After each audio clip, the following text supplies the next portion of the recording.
pagi ini saya diberikan kesempatan untuk membawakan tema pengampunan. Tetapi sebelumnya terlebih dahulu Recording in progress. Tuhan Yesus, terima kasih Tuhan, puji dan syukur Tuhan atas penyertaan Roh Kudus-Mu yang selalu menyertai dalam kehidupan kami semua, sehingga kami semua Engkau berikan waktu untuk berfellowship, untuk mendengarkan renungan satu kebenaran firman-Mu Tuhan.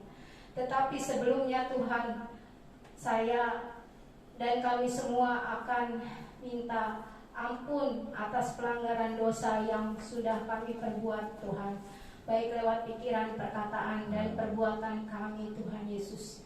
Kami mohon pengudusan dari Engkau, kami mohon pengampunan-Mu Tuhan. Tuhan Yesus, saya akan membawakan renungan satu kebenaran firman Tuhan. Beracaralah Engkau Tuhan Yesus dari awal, pertengahan hingga akhir.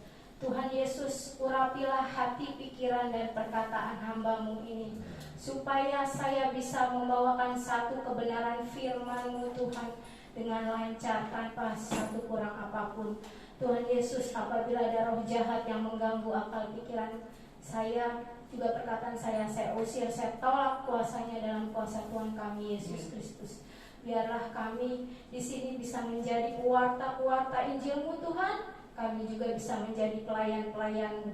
Tuhan Yesus, terima kasih. Dalam nama Yesus kami berdoa. Amin. Amin. Shalom, selamat pagi. Shalom. Saudara-saudariku yang terkasih, nama saya udah tahu ya, saya Tami, saya tinggal di Ciledug. Saya akan membawakan tema pengampunan. Tema pengampunan ini diambil dari kitab Matius 6 ayat 14 sampai dengan ayat 15. Di dalam kitab Matius 6 ayat 14, demikianlah firman Tuhan. Karena jikalau kamu mengampuni kesalahan orang, Bapa di surga akan mengampunimu juga. Amin. Dalam dalam Matius 6 ayat 15 juga dikatakan, tetapi jikalau kamu tidak mengampuni kesalahan orang, Bapa juga tidak akan mengampuni kesalahanmu.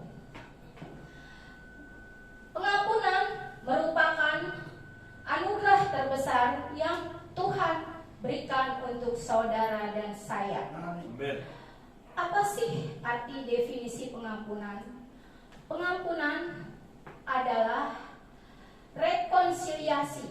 Rekonsiliasi atau pemulihan relasi. Relasi itu hubungan manusia dengan Allah Bapa di surga. Dan rekonsiliasi atau pemulihan relasi atau hubungan manusia dengan sesama manusia. Saudara-saudariku yang terkasih dalam Tuhan kami Yesus Kristus, dosa yang kita buat ya pada waktu kita melanggar perintah Tuhan atau firman Tuhan, itu dapat memisahkan hubungan Allah Bapa dengan saudara-saudari ya. Oleh karena itu, Allah Bapa di surga mengutus putranya yang tunggal, Tuhan kita Yesus Kristus, untuk karya salib keselamatan. Di dalam karya salib penyelamatan ini, Tuhan Yesus itu sangat baik. Tuhan Yesus kudus, suci ya. Tuhan Yesus adalah Mesias. Amin. Buat kita saudara dan saya. Tuhan Yesus rela mati di kayu salib ya, untuk menebus saudara dan saya. Tuhan Yesus rela disiksa, didera, dihina, ditelanjangi, bahkan dibunuh oleh serdadu-serdadu Romawi. Tetapi Tuhan Yesus tidak dendam sedikit pun. Tuhan Yesus tidak pernah sakit hati. Bahkan Tuhan Yesus sayang kepada kita. Amin. Tuhan Yesus juga mendoakan orang-orang yang menyiksa Beliau. Amin. Ketika Tuhan Yesus mau mati di kayu salib, Dia sempat berdoa kepada Bapanya di surga. Ya Bapa, ampunilah dosa-dosa mereka, sebab mereka tidak tahu apa yang mereka perbuat. Ya, saudara-saudariku, Tuhan Yesus juga mengajarkan doa Bapa kami. Di dalam Matius 6 ayat 5, ya, ampunilah kesalahan kami, seperti kami pun mengampuni orang yang bersalah kepada kami. Ketika kita mau mengampuni orang lain, terlebih dahulu kita harus koreksi diri kita sendiri, ya. Kita harus bisa bertobat, ya. Di dalam agama Katolik itu, pertobatan itu, mengaku dosa itu ada perantaranya pastor, ya.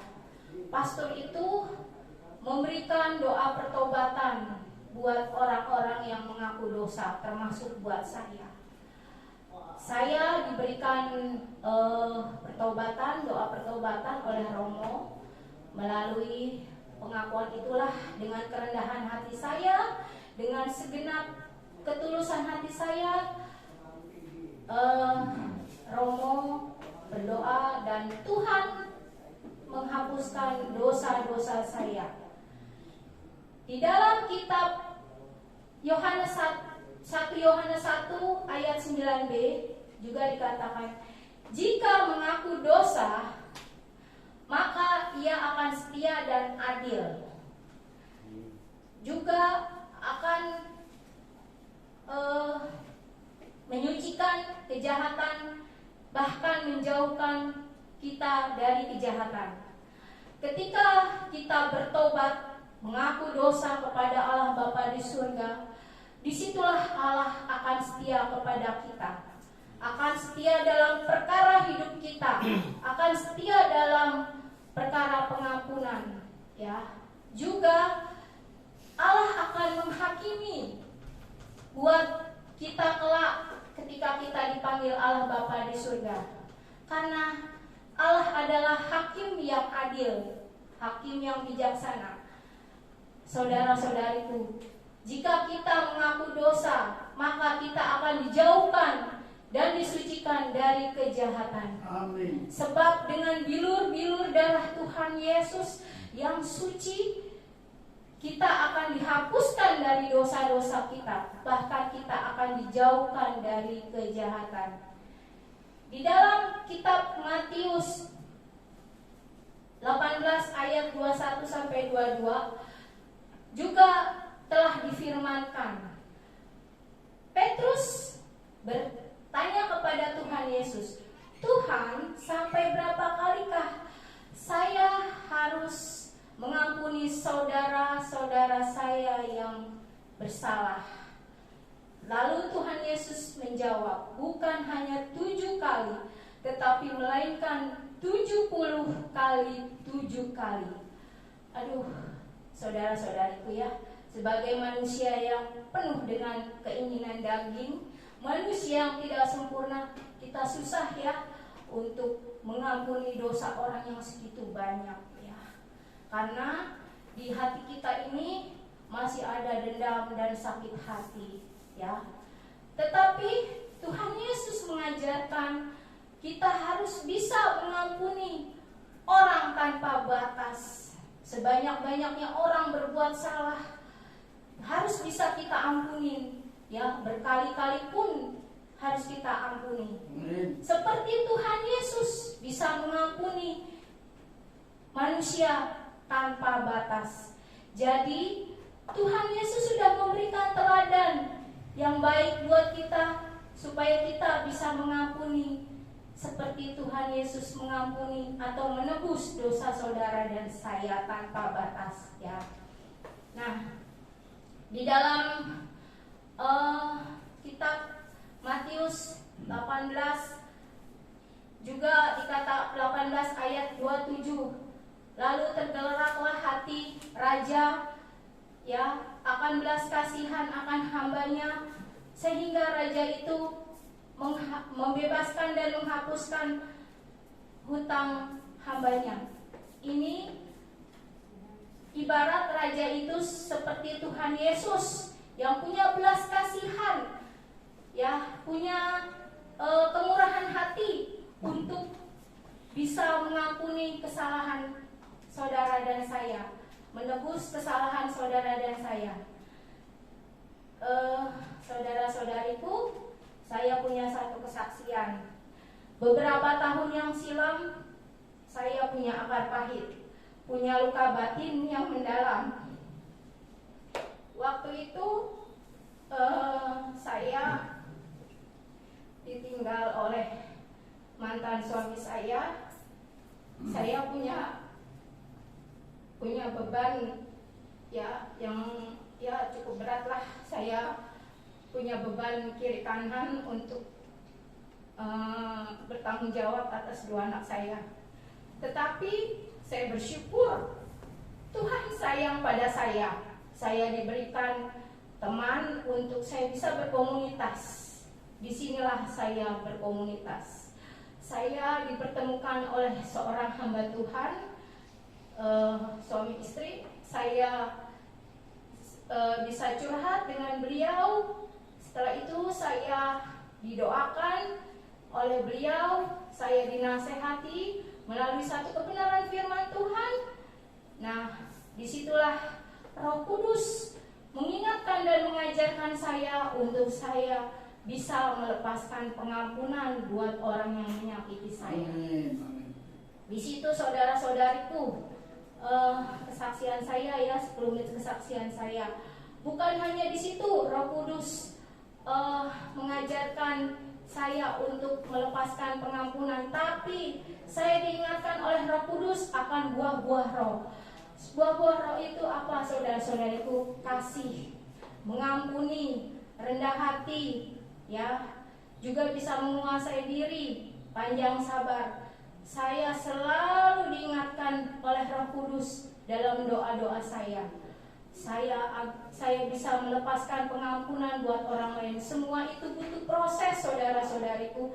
Ketika saya akan melepaskan pengampunan buat orang lain, saya dibentuk menjadi bejana sedemikian rupa oleh Tuhan. Aduh, sakit ya saudara-saudariku, bejana yang dibentuk oleh Tuhan. Tapi semua itu saya terima. Ya, itulah saya bisa mengampuni kesalahan orang ya. Nah, jadi saudara-saudariku, ketika kita bisa mengampuni kesalahan orang atau melepaskan kesalahan orang, kita juga akan diampuni oleh Bapa di surga. Amen. Ya, seperti yang di Matius 6 ayat 14 dan 15. Tetapi jikalau kamu tidak mengampuni kesalahan orang, maka Bapa di surga tidak akan mengampuni kesalahanmu. Dan di Matius 14 juga, karena jikalau kamu mengampuni kesalahan orang, Bapa di surga akan mengampuni kesalahanmu juga. Di dalam kitab Matius 6 dan dalam kitab Matius 6 ayat 14 dan 15 dikatakan seperti itu. Kalau kita bisa mengampuni kesalahan orang, maka Bapa di surga juga akan bisa mengampuni kesalahan kamu, ya. Tetapi kalau sebaliknya kita tidak bisa mengampuni kesalahan orang, maka Bapa di surga juga tidak akan mengampuni kesalahanmu. Saudara-saudariku, sebenarnya di dalam kita bisa mengampuni orang itu, kita ada satu kelegaan, ada damai sukacita. Amen. Ya. Tetapi kalau kita tidak bisa mengampuni kesalahan orang, kita tidak punya damai sukacita. Maka di situ timbul akar pahit, timbul luka batin. Luka batin dan akar pahit itu harus kita buang, saudara-saudariku. Sebab itu adalah sampah dalam hati dan pikiran kita. Tuhan tidak mau kita seperti itu, ya. Di dalam Lukas 17 ayat yang ketiga, jika saudaramu berbuat salah, tegurlah. Apalagi jika dia menyesal, ya, kita harus bisa mengampuninya. Nah, ketika kita punya saudara yang bersalah kepada kita harus berani menasehatinya dengan firman Tuhan, dengan satu kebenaran firman Tuhan. Bahkan kita bisa mendoakan buat teman kita ini atau saudara kita ini yang berbuat salah, untuk bisa kita kita bisa mengajarkan dia melalui buah-buah roh yang sudah Tuhan firmankan kepada kita.